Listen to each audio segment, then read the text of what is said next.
भाग गिलेगा नाराज भैया तनी तेजी में। अब आइए गइल बनी जाओ ऑफिस। हाँ राजा भैया अब पहुंच गए नहीं जा। ए गुरुदेव जॉन सटा मुंह खोल मुंह में गाय गुरुजी। नहीं रहबा। बस राउर आशीर्वाद रही बा। ए देखो राजा आगुल जा ना उतार लो। गजब बाजा महंगा होला, बड़ी पैसा मांगत है। अच्छा आ हाय भोभा हां हाय दे भाई देखी गुरुदेव भाई एकदम टंच क्वालिटी के लेन में पूरा नया बा। ने तरह सुंदर वाह साउंड देता बहुत बढ़िया बाबू। बाकी एक बात बा का दुगो लौंडा के इंतजाम करे के पड़ी। गुरुजी जुगाड़ कर देले बानी हम दुगो लौंडा के। नहीं हो गई अच्छा वो तो कहिए देला तो ठीक बा। शुरू बुला लो करियो। जल्दी बुला लो। जोड़े लौंडा पन्नू पैंट पार्टी चलेला। हां ए जी गुरुजी जी। अलाप से बजाओ। ए साले फुकात है ये देख दे तू बजाओ। का लय बा। हाँ बहुत मजा। अच्छा बहुत अच्छा। अरे ताकत लगा के फूका ना। ताकत लगा के बजाई। बजाओ रे मुटका बजाओ। हाँ ठीक बा।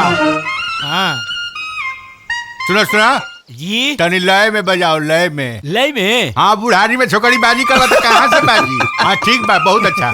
ले बेटा तनी गाओ तो तनी हाँ तनी प्रैक्टिस में ना गोल बाना सा गोल बाना सा। हाँ गुरुजी। चल हाँ रेडी 1 2 3। अरे काहे जिलेबी पे तरसे लुगोर की बड़ा मजा रसगुल्ला में। अरे काहे जिलेबी पे तरसे लुगोर की बड़ा मजा रसगुल्ला में। तनी कमर ऊपर हिलाओ। अरे बड़ा मजा रसगुल्ला में। हाँ बड़ा मजा रसगुल्ला में। काहे जिलेबी पे तरसे लुगोर की बड़ा मजा रसगुल्ला में। हाँ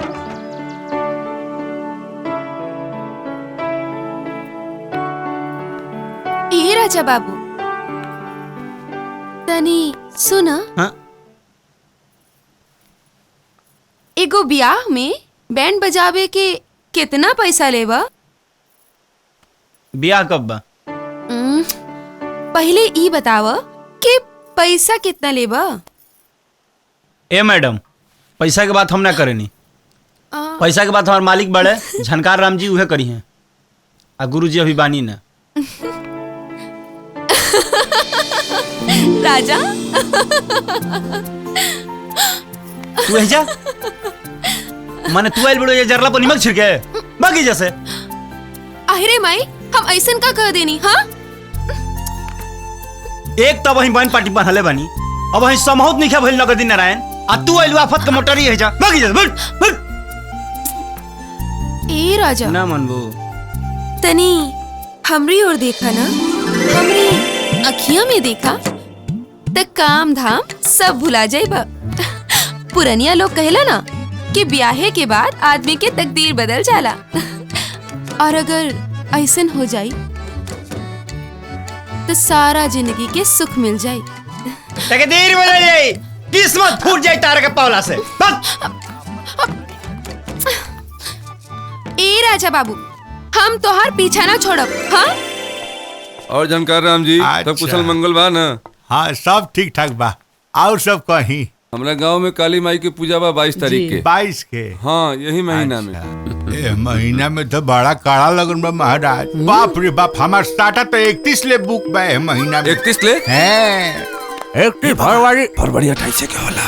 फरवरी तो 31 के ना होला। जो बैठ बुझे नहीं। जी अच्छा ये बताई अब देखी ना ये 20 तारीख के जज साहब की यहाँ बा, 21 तारीख के कलेक्टर साहब की यहाँ बा और 22 के बा आए तो मैंने बूझ जाएगी बड़ा संजोग से मैं नहीं खाली बैठे साटा।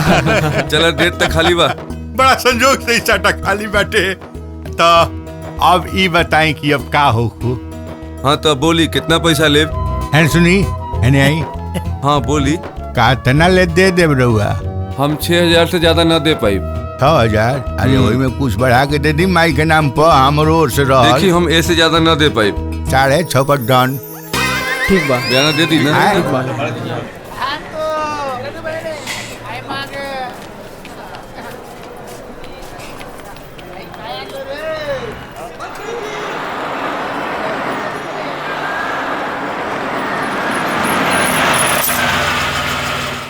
बुझाता मंत्रियों जी आइए गए। अच्छा छोड़ा लोग अपना अपना काम पर लागा लोग।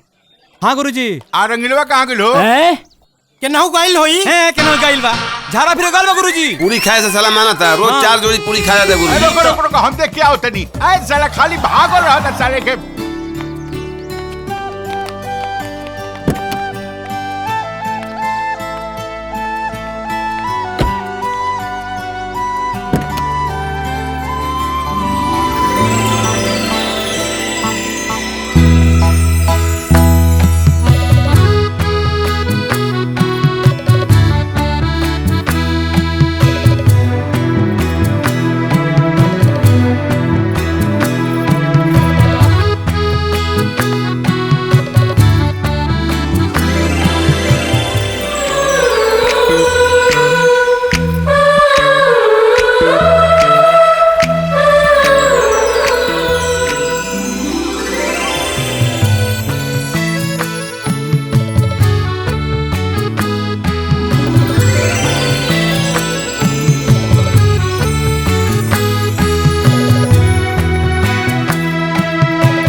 जय हो माई।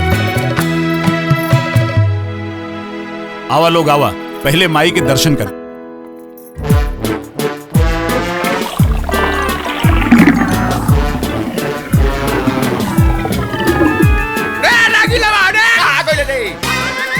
हाय देखी कितना मस्ती में होता। अरे साले खाए के मेरी औकात पता नहीं खा। चलो चले गा ले बेडू। ए बाबा का रउआ चिंता ना कर, हाँ साले आज तो धमाका।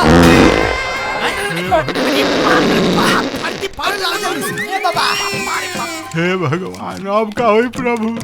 हे भगवान। अरे भाई यहाँ काहे खड़ा बाड़ा? चला जल्दी, मंत्री जी आ गए बाड़न। हाँ, चला जल्दी। हाँ हाँ चल चल आओ तनी। चल झुंगरो।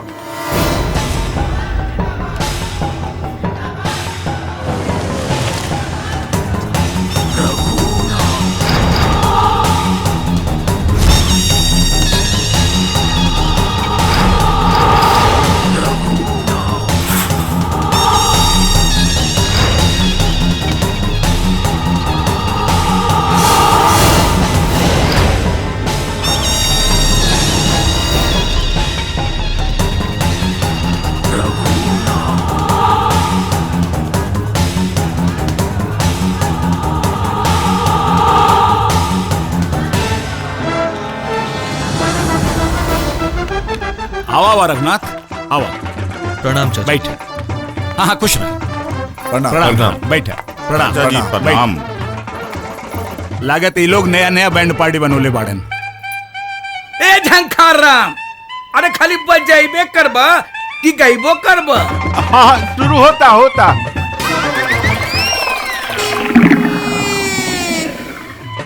अब का होई प्रभु, माई इज्जत राख ली। दया करी माई। हे माई। हे माई, अब राउरे सहारा बा।